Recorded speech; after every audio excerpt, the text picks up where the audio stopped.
In today's video, we'll be checking out the Huawei Nova 9 SE that was newly launched. I have an unboxing video already about this device, and I will leave the link in the card section or in the description section of this video. After using this device for more days, I still think it's a beautiful device for 183,900 naira. But who is this device for? Or should you buy this device, this Huawei Nova 9 SE device? Let's find out. What's up guys, it's Victor here again. Compared to other mid-range devices in the market, the Nova 9 SE has a premium finish with very thin bezels and a slightly thicker chin. This device is literally a mirror. I would have preferred a matte or frosted finish on this beautiful device. The appearance can be very noisy and shouty, and I would advise you to buy the black color if you don't need the attention that this device is going to bring, because people will definitely notice this device with you. But while it does steal the attention of whoever sees it, it's also a fingerprint and depth magnet, so you better keep it in the included case. The camera module is rounded and it is arranged vertically towards the upper left corner of the device. It is a thick module that makes the device wobbly on a flat surface, and that is another reason to use the included case. Turning the device over reveals the large 6.7-inch TFT IPS display with slim bezels all around. It has a punch hole module for selfie camera in the upper center of the display. Meanwhile, on the right are the volume rockers and power button, which doubles as the fingerprint scanner. The buttons are located in a comfortable spot with the fingerprint sensor sitting exactly where my thumb naturally would rest when gripping the device. The volume rocker, however, is short and is not demarcated. Do you know what else is on the right side of your phone or computer right now? It is the subscribe button. Smash it and give this video a like and a share. I would really appreciate that. The speaker grill, USB Type-C port and microphone are located underneath. By the way, it's a mono speaker setup here and there is no headphone jack. However, Huawei is generous enough to include a USB-C earphone inside the pack, so problem solved. The top is for the secondary microphone and the dual nano SIM tray that doesn't support an SD card. The Huawei Nova 9 SE is a very comfortable phone. It is not as thick and cheap as other mid-range devices, and the curved back helps the device feel even sleeker. It has an amazing aesthetic. Everyone that sees this with me can't help but notice the beauty it is. And apart from that mirror surface, which in fact might just be my personal distaste, I feel like this is a well-built device. The first thing you will notice after booting the device is its massive 6.7-inch TFT IPS display with very slim and beautiful bezels, with a resolution of 2388 by 1080 pixels and a screen refreshing at 90 Hz. With a touch sample rate of 270 Hz, images appear sharp, scrolling is smooth, with enough details and excellent viewing angles. The panel itself is of high grade with high color accuracy and deep blacks in some cases that look like an AMOLED display, but it is still not an AMOLED panel. There is no noticeable backlight bleeding, but there is some shadow around the punch hole camera and along the edges. It is not noticeable, and I might as well be nitpicking. It can also get bright enough to use under direct sunlight. Let's talk about an important matter here, and that is the software here. It is no longer news that Huawei devices do not come shipped with Google services. It is in fact the same case with this Huawei Nova 9 SE that runs on Android 11, garnished with MIUI 12. The Nova 9 SE is an Android device with Huawei services instead of Google services, and it is like buying cliche in a plastic plate instead of in Aboki's newspaper. The test is not the same. Huawei has their own OS now, Harmony OS, and I imagine that it would have been a better experience on their devices. However, you can still use all the Google apps you want on this device. I will show you how in a bit. Meanwhile, navigation here is easy and you get all the standard options, including choosing between gesture navigation and soft buttons. Lacking Google's mobile services, it comes pre-installed with a lot of Huawei's own apps such as the App Gallery, Petal Search, Health App, Petal Maps, Huawei Music, which has a subscription plan, Huawei Notepad, Huawei Docs. It even has its own email app and a bunch of other Huawei apps that can replace your typical Google apps. Now, why the Huawei App Gallery does not support all the apps on the Google Play Store yet?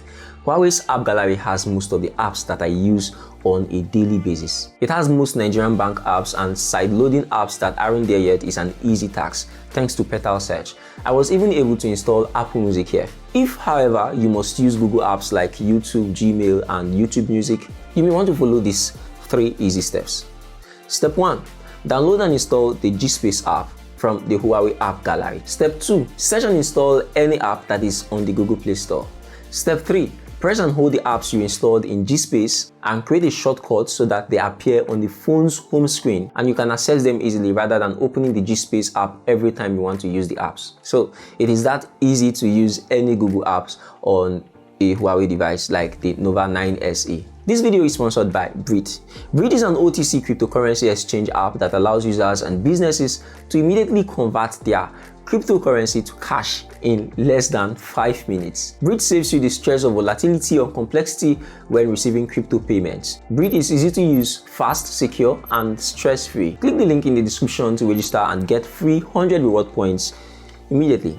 As for audio, the Huawei Nova 9 SE can outmatch most mid-range devices with its punchy bars and detailed sound. However, it is a mono speaker setup. Microphone quality is not a slouch either and still not the best out there, but it is better than a bunch. Here is how it sounds. What do you think about the audio quality? That's the microphone quality as well as the video quality. So dynamic range, not very good and not entirely bad. The Huawei Nova 9 SE comes with 4 rear cameras consisting of a 108 megapixel primary, 8 megapixel ultra wide, 2 megapixel depth and 2 megapixel macro shooter. Meanwhile, a 16 megapixel shooter sits in a poncho camera module on the top center of the display. The rare photos produced by the Nova 9 SE are detailed thanks to its large 108 megapixel primary shooter. This translates well even when taking photos in unnatural light. Color reproduction is great with a decent dynamic range as well. Check out these ultra wide samples I got. I feel like the view angle is not wide enough. The camera no doubt is rich with features. There is a night mode, a portrait mode, a pro mode, and my personal favorite feature, the dual view feature. This feature allows you to film yourself and what is in front of you. So this will come really helpful if you do a lot of explainer or vlog videos. You can either have the camera fits side by side or as a picture-in-picture. There is also Huawei Lens integrated right inside the camera. Huawei Lens can identify objects around you if you point the camera at them. It can scan QR codes and translate text for you, just like what Google Lens does. Well, that's not exactly. It's not exactly as fluent as what Google has to offer, but it finally does the job when it wants to, but just takes a longer time, but it does the job. Digitally zooming in by the maximum 10 times is not a good idea. Trust me on this one. The selfie camera is not inspiring compared to the rear camera, and here are samples. The dynamic range is overblown and sharpness in details is lost. Now, away from the container and beauty, how is the performance on this Huawei Nova 9 SE? The Huawei Nova 9 SE runs on a Qualcomm Snapdragon 680 octa-core CPU and Adreno 610 GPU. It also comes with 8 gigs of RAM and 128 gigs of internal storage space. And on Geekbench, I got a single core score of 384 and a multi-core score of 1470, which is not bad. The phone offered amazing performance and fantastic temperature management. The phone was able to handle multiple apps at the same time without any noticeable stuttering, thanks to its generous 8 gigs of RAM. The Huawei Nova 9 SE does not come with a 4G capable chipset. Moving over to the battery, it comes with a 4000 mAh capacity with Huawei 66 watts supercharge support. I was excited to see a 66 watt charger in the box. The charger takes the device from 0 to 100 in 36 minutes, and I think that is impressive. In my conclusion, the Huawei Nova 9 SE is a well-rounded smartphone that excels in almost every department.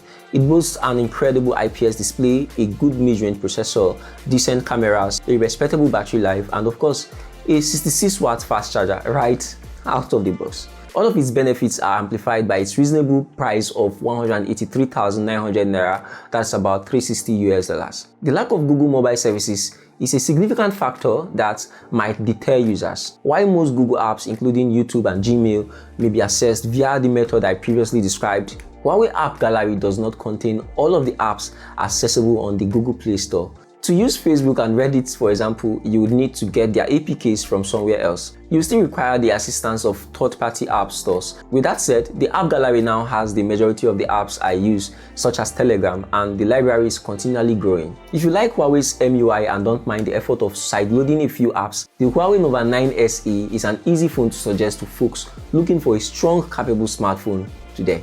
So, that is it for this video. Please subscribe and stay tuned for upcoming awesome videos like this one. I'll see you when I see you in the next video. Bye.